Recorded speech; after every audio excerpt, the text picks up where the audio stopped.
Bonsoir et bienvenue à notre nouvelle expérience.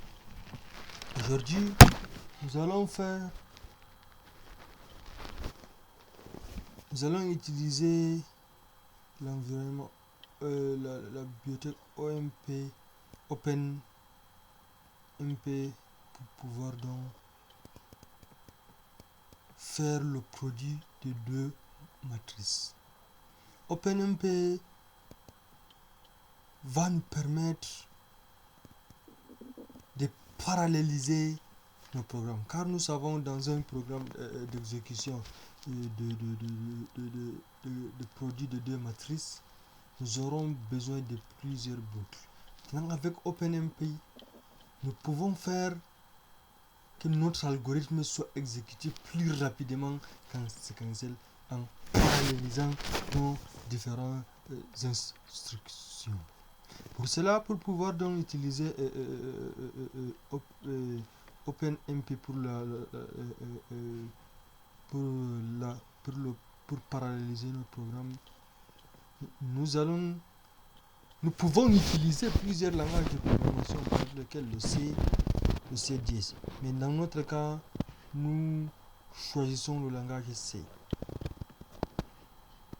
Pour utiliser le langage C, nous allons inclure un certain nombre de librairies, de bibliothèques, parmi lesquelles Studio pour les entrées standards, CDLib pour les librairies et ONP pour pouvoir utiliser, pour pouvoir même paralléliser notre algorithme. Et nous allons inclure aussi des librairies pour le temps, pour la gestion du temps. Et maintenant, nous avons écrit une fonction getTime qui va nous permettre d'avoir le temps, d'utiliser le temps quand même dans notre algorithme, notre programme, pour pouvoir donc savoir et distinguer le moment d'exécution. Après, nous avons écrit une fonction d'affichage qui va nous permettre donc d'afficher le contenu de nos différentes matrices avec le boucle for if. Maintenant, nous avons notre main ici avec un certain nombre de variables et nous déclarons nos matrices comme étant des doubles. Et ici, nous avons initialisé notre matrice en effectuant une allocation dynamique, car nous avons utilisé ici le mot-clé Malloc-Stone, l'allocation dynamique. On est en train d'allouer dynamiquement l'espace de nos différentes matrices. Puisque, étant donné qu'on veut faire la multiplication de deux matrices carrées, on doit utiliser trois matrices. Deux matrices qu'on va multiplier et une matrice résultat dans lequel nous allons stocker le résultat de nos produits entre les deux matrices A et B et dans la matrice résultat. Ici, nous allons donc générer aléatoirement des valeurs pour pouvoir donc les exécuter en utilisant les rentes ici.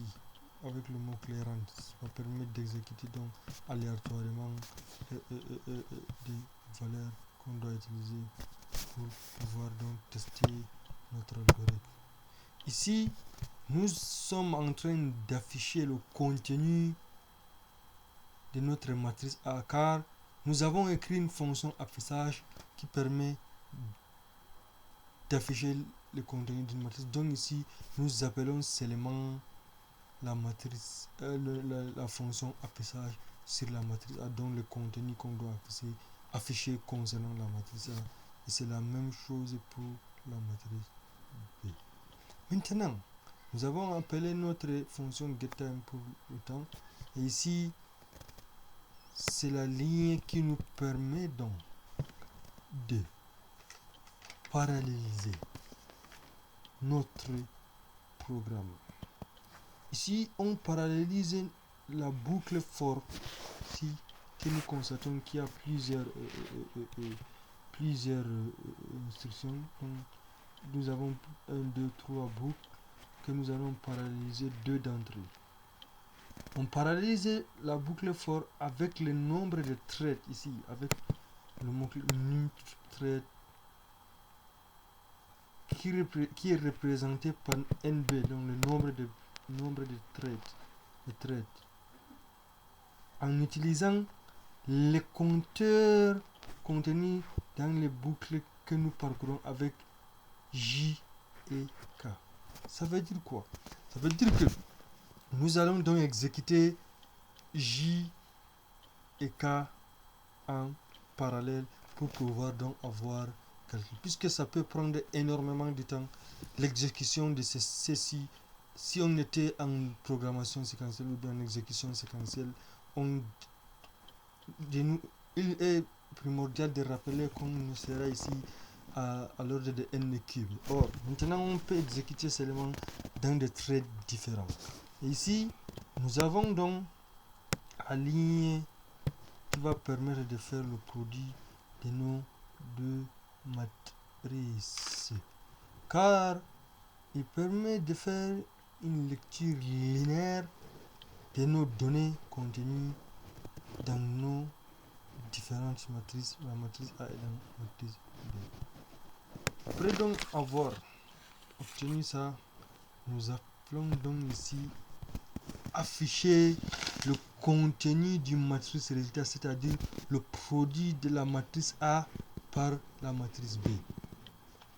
Car nous avons effectué une calcul linéaire, donc une lecture linéaire sur les différents contenus.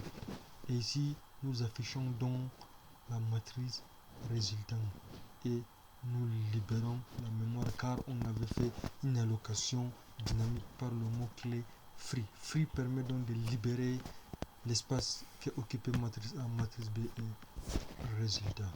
Et après cela, nous allons donc procéder à l'exécution de notre code. Ici, GCCL, nous avons car pour pouvoir exécuter notre code, nous allons tout d'abord le compiler avec l'environnement GCC qui est installé par défaut lors de l'installation du système d'exploitation au suivi du mot UL et fopen. Et le nom de notre programme en C, car nous utilisons un programme en C, je rappelle ici, et moins O est le nom de l'exécutable. Et après, nous avons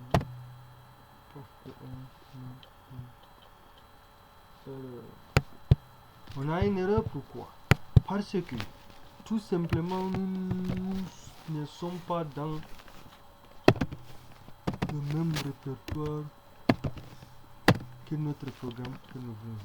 Pour cela, il faut qu'on se rende d'abord dans notre répertoire d'exécution.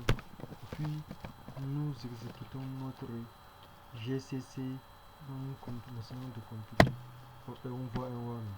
Un warning ne veut pas dire que notre fonction n'a pas marché.